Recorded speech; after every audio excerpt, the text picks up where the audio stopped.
अस्सलाम वालेकुम जी, मैं हूं इम्तियाज़ सरवर। आप देख रहे हैं मेरा यूट्यूब चैनल और फेसबुक पेज। नाज़रीन, पाकिस्तान एक हसास तरीन मामला पाकिस्तान के अंदर हाईलाइटेड है। एक हसास मामला जिसको इस्लामाबाद हाई कोर्ट के 6 सीनियर तरीन जजेस ने रिपोर्ट किया। एक ख़त की शक्ल में उन्होंने सुप्रीम जुडिशल काउंसिल को एक ख़त लिखा और उसमें अपने कंसर्न्स जो है वो पुट अप किए। इस कंसर्न्स की बात करते हैं। इन कंसर्न्स के अंदर के उनको अदालती जो मामलात हैं उनके अंदर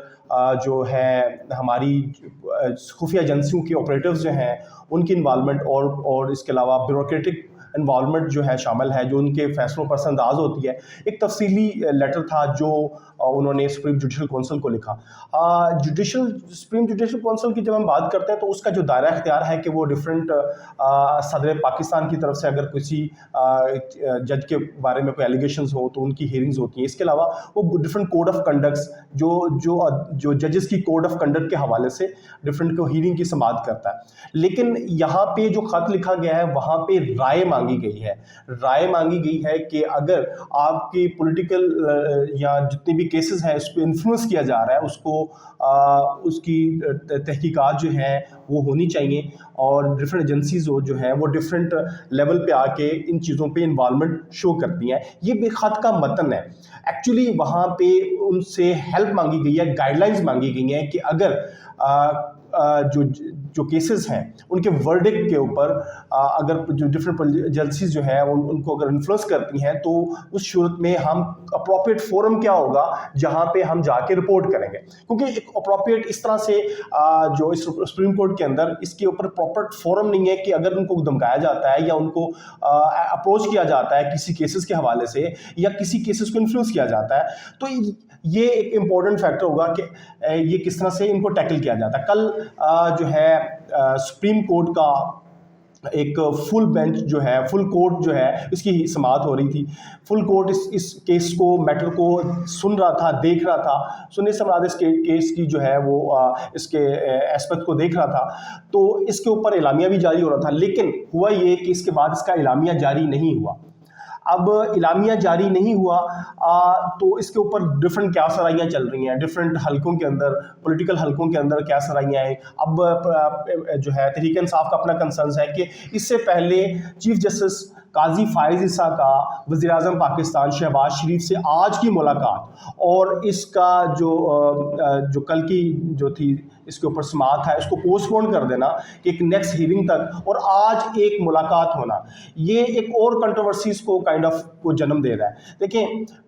पाकिस्तान के अंदर तहरीक इंसाफ का एक मोटो रहा है कि पाकिस्तान तहरीक इंसाफ को उनके निशान से जो है महरूम कर दिया गया। जो जुडिशल आरोज की बजाय जो है डिफरेंट जो है हम टेक्निकल केस की सेटअप से वहाँ से जो आरोज लिए गए इस केसेस के अंदर उनको एक जो है उनकी बात नहीं सुनी गई। इसके अलावा उनका जो है अभी रिसेंटली जो केस था जिसके अंदर उनकी जो स्पेशल सीट्स हैं उसके ऊपर उनको ये चीज़ें नहीं दी गई। तो अब कंसर्निंग एरिया ये है कि अगर ये जुडिशरी जो कंप्लेन कर रही है, जो कंप्लेंट्स की सूरत में जो फैसले असरअंदाज हुए हैं, आप ये देखते हैं कि अगर आपके फैसलों पे इन्फ्लुएंस होगा, आप कंट्रोवर्सीज होंगी कि यहाँ पे इन्फ्लुएंस किया गया, यहाँ पे इसमें 2-3 चीज़ें आपको ना किसी जजेस के अगर उनके बेटे का वलीमे को पोस्टपोन करना पड़ा, उनके कुछ जो जजेस हैं वो कंप्लेन कर रहे हैं कि उनकी रिहाइशगाह के अंदर जो दीवार के अंदर कैमरा का नस्ब किया गया और उनके मास्टर बेडरूम के अंदर एक कैमरे को नस्ब किया गया। इसके अलावा उनको जो है एक जज ने कंप्लेन की कि उनके जो बहनोई को एक दिन पहले अगवा किया गया और उसको 24 घंटे उनको टॉर्चर किया गया और उनसे एक बयान दिलवाया गया और उनके खिलाफ एक केस भी सुप्रीम जुडिशल काउंसिल के अंदर फाइल किया गया उनके थ्रू। तो बेसिकली ये बहुत बड़ा कंसर्न है। देखें, इस अदालत के अंदर बहुत से केसेस जो है वो पॉलिटिकल आपने देखते हैं तहरीक इंसाफ के बहुत से केसेस यहाँ से जो प्रोसेस हुए जिनमें इनके बहुत ज़्यादा नुकसानात भी हुआ, बहुत ज़्यादा उनकी हियरिंग इतनी तेज़ी से जारी हुई कि इनके वर्डिक्स इतनी तेज़ी से आए कि हम ये देखते हैं कि वो तमाम चीज़ें कंट्रोवर्शियल हो जाती हैं। اب ایک پولیٹیکل پارٹی کو یہاں پہ میں تحریک انصاف سے مجھے ایک گلہ بھی ہے. تحریک انصاف جو ہے جس سٹیج کے اوپر جہاں ان کا بہت بڑا کنسرن بنتا ہے, جہاں پہ عمران خان کو جن کی الیکشن سے پہلے سزائیں ہوئی اور بہت تیزی سے فیصلے ہوئے, اس پہ ان کا کوئی سٹانس نہیں ہے. اگر سٹانس ہے بھی ہے تو ہمارے گوہر ایوب صاحب اگر یا ہمارے جو ان کے پارٹی کے چیئرمین ہیں پی ٹی آئی کے, ان کی طرف سے کوئی اسٹرانگ کنڈیم اور اسٹرانگ پروٹیسٹ نظر نہیں آیا. حتیٰ کہ آپ یہ دیکھیں کہ کل جب سپریم کورٹ کی پوری فل کورٹ اس میٹر کو دیکھ رہی تھی, وہاں پہ تحریک انصاف کا کوئی بھی پرسن اویلیبل نہیں تھا, کوئی لائر اویلیبل نہیں تھا. اگر ہم یہ دیکھیں کہ اس کی سچویشن کے اندر نون لیگ کا کوئی ایسا فیصلہ ہوتا تو وہاں پہ چاہے وہ اپنے کچھ ویسے لوگ اکٹھے کرتے, چاہے وہ وکلا کو اکٹھے کرتے, وہ ایک ہائپ کریٹ کر دیتے پورے کے پورے میڈیا کے اوپر, سوشل میڈیا کے اندر انہوں نے ایک پورا کا پورا جاندار بیانیہ وہاں پہ بنا لینا تھا. لیکن دیکھیں جہاں آپ وکٹم بھی ہو, جہاں ورڈکٹس آپ کے خلاف بھی آئے ہو, اور ان کیسز کا انفلوئنس جو جج صاحبان اس پہ اپنا کنسرنس شو کر رہے ہیں, اس کی بیسس پہ جو فیصلے آئے ہیں, تو یہ بھی ایک بہت بڑا ایلیمنٹ ہے کہ یہاں پہ اگر آواز اٹھانا, اگر پی ٹی آئی یہاں پہ آواز نہیں اٹھاتی, یہاں پہ اگر وہ ایک سائلنس ہے, تو یہاں پہ تو ان کو جس کے لیے وہ کلیم کر رہے ہیں کہ ان کے ساتھ دھاندلی ہوئی, فارم 45 جو ہے ان کے فیصلے ڈیفرنٹ تھے, اس فارم 47 کے تحت 100 سے زیادہ سیٹوں پر ان کو ہروا دیا گیا, تو یہ فیصلوں سے وہ کس طرح سے اپنے نتائج حاصل کر سکتے ہیں.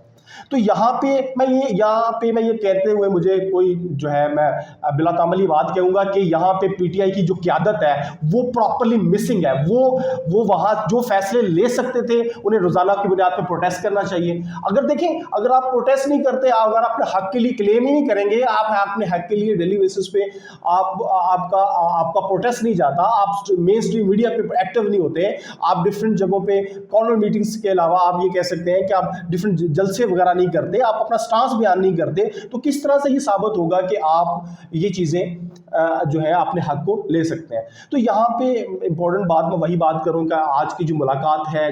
جسٹس قاضی فائز عیسیٰ اور وزیر اعظم پاکستان شہباز شریف کے حوالے سے, یہ کنٹروورسیز کو جنم دے رہا ہے کہ اس کیس سے پہلے اور اس کیس کے اعلامیے سے پہلے ان کی ملاقات ڈفرنٹ کنٹروورسیز کو جنم دے گی. ہو سکتا ہے کہ آپ ان کیسز کو کہا جائے کہ ہم ان کو سیٹل کر دیں گے, بٹ یہ کیس ایک چھوٹے لیول کا کیس نہیں ہے, یہ پاکستان کی پولیٹیکل سیاسی جو کریئر ہے کسی ایک پارٹی کا, اس کو ڈیفائن کرے گی. اس کے لیے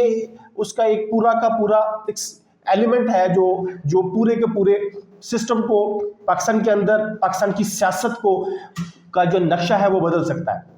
بہرکف یہاں ایک چیزیں بہت امپورٹنٹ ہے کہ اس میٹنگ کے بعد کیا اعلامیہ جاری ہوتا ہے, کیا اس کو مٹی پاؤ والا بیانیہ جو ہے وہ چلتا ہے یہاں پہ کہ آپ جناب ٹھیک ہے ہم نے ان کے کنسرنس کو ایڈریس کر دیں گے, آج کے بعد یہ انوالومنٹ نہیں ہوگی, لیکن یہ بات یہاں رکے گی نہیں. دیکھیں اس سے پہلے جسٹس شوکت صدیقی صاحب نے یہ کنسرن تھا, ان کو پھر ہٹا بھی دیا گیا, لیکن آج وہی بات جو ہے آپ یہ 6 سینئر ترین ججز کر رہے ہیں, تو یہ ایشو جو ہے اس کو یہاں تک جو ہے خالی اس کو ٹال مٹول سے پٹ اپ, اس کو ختم نہیں ہونا چاہیے, اس کے اوپر اس کی پراپر فیصلہ سازی ہونی چاہیے, اس کے اوپر ایک جوڈیشل کمیشن بننا چاہیے, یا کوئی بھی ایسا کمیشن جس میں انڈیپینڈنٹ ججز جو حاضر سروس ججز ہیں ان کی بنیاد پہ یہ کمیشن بن کے اس کے اوپر فیصلہ آنا چاہیے کہ یہ چیزیں اگر آج ہو رہی ہیں تو آنے والے وقت میں ہوتی رہی ہیں, اور ان کے اثرات دیکھنے ہوں گے کہ ان کی بیسس پہ یہ جو لاسٹ 1.5 سال کے اندر ان پہ جو انفلوئنس ہوا, اس کی بیسس ان کی بنیاد پہ جو فیصلے آئے, یہ کسی بھی چاہے وہ پارٹی کے خلاف ہو, کسی کے حق میں ہو, ان کی نوعیت کیا ہوگی, اس کا کیا اینڈ ٹو اینڈ سولوشن کیا ہوگا. تو ہم اس معاملے کو تھوڑا سا ٹیکنیکل بنیادوں پہ بھی دیکھنے کی ضرورت ہے, خاص کر پی ٹی آئی کو یہاں پہ بہت بڑا کنسرن, اور ان کے لیے تو یہ ایک بہت بڑا ایک سیٹ بیک کا کائنڈ آف کا سلسلہ ہے ان کے لیے کہ ان کی پارٹی کو ریوائول مل سکتا ہے, ان کی پارٹی کو اپنا وہ کلیم کر سکتے ہیں کہ یار کہ اگر ہمیں ان چیزوں کی بنیاد پہ جو ہے وہ ڈسکرمنیشن ہوئی ہے, یا ان کے کیسز کو جو ہے ڈفرینٹ اینگل سے سنا گیا ہے, یا ان کو انفلوئنس کیا گیا ہے, تو وہ اپنا سٹانس یہاں پہ بیان کر سکتے ہیں. تو بہرکف لیکن ان کی قیادت کی طرف سے یہ چیزیں مسنگ ہیں پاکستان کی. اگر انہوں نے اتنا بڑا جو ہے ووٹ بینک اگر پاکستان کے اندر عمران خان کا, تحریک انصاف کا موجود ہے, تو اگر اس کے لیے اسٹرگل نہیں کریں گے تو یہ بیسیکلی کائنڈ آف یہ چیزیں پوسٹ پون होती रहेंगी, और जब चीज़ें पोस्टपोन्ड होती हैं तो आपको पता है केसेस लिंगर ऑन होते हैं, तो चीज़ों का जो फैसले होते हैं वो उस तरह से असरअंदाज भी नहीं होते और आपके जो मुतवक्का नताइज हैं वो हासिल नहीं कर सकते। इसके अलावा हम एक और बात करते हैं। आज आपने डिफरेंट खबरों में देखा होगा, मैंने सोशल मीडिया प्लेटफॉर्म पे एक डिफरेंट जो पंजाब गवर्नमेंट की तरफ से जो राशन की तकसीम थी उसके थैले मैंने देखे खुलते हुए, उसको रीपैकिंग करते हुए आपने सोशल प्लेटफॉर्म के ऊपर देखे होंगे। तो ये एक बहुत बड़ा स्कैंडल, एक और स्कैंडल है। देखें इसके अंदर जो पैसा है वो खाली पंजाब गवर्नमेंट का ही नहीं है, अवाम का पैसा तो है ही है, ये मुखैर हजरात की तरफ से भी पैसा दिया गया है। और अगर इसका यूज़ इस तरह से है कि अगर वो आवाम तक नहीं पहुँचेगा, आवाम तक प्रॉपर जो जिन लोगों को इनका हक बनता है उनको उन तक ये नहीं पहुँचाया जाएगा, तो एक और कंट्रोवर्सीज जन्म लेंगी। तो इसके ऊपर बहुत सा कंसर्न है। तो मैं सोशल मीडिया की बुनियाद पर ये बात कर रहा हूँ कि डिफरेंट वहाँ पे जो नवाज शरीफ के जो उनके लोगोस वाले जो थैले हैं वो पब्लिकली ओपन करके रीपैक किए जा रहे हैं। तो ये सारे कंसर्निंग इश्यूज़ हैं। तो हमें सिर्फ टिकटॉक और ये जनरल सी अपनी अवामी इश्तिहारात के लिए, तशहीर के लिए ये काम नहीं होना चाहिए। अगर पंजाब की वज़ीर आला है मरीम नवाज़, उनको जो एक्चुअल कंसर्न्स जो हैं एक्चुअल एड्रेस करने चाहिए, अवाम के जो प्रॉब्लम्स हैं उनको एड्रेस करने चाहिए। तो ये एक बहुत बड़ा कंसर्निंग इशू है। तो अगर आपको मेरा वीडियो पसंद आए प्लीज़ लाइक कीजिएगा, सब्सक्राइब कीजिएगा। अस्सलाम वालेकुम।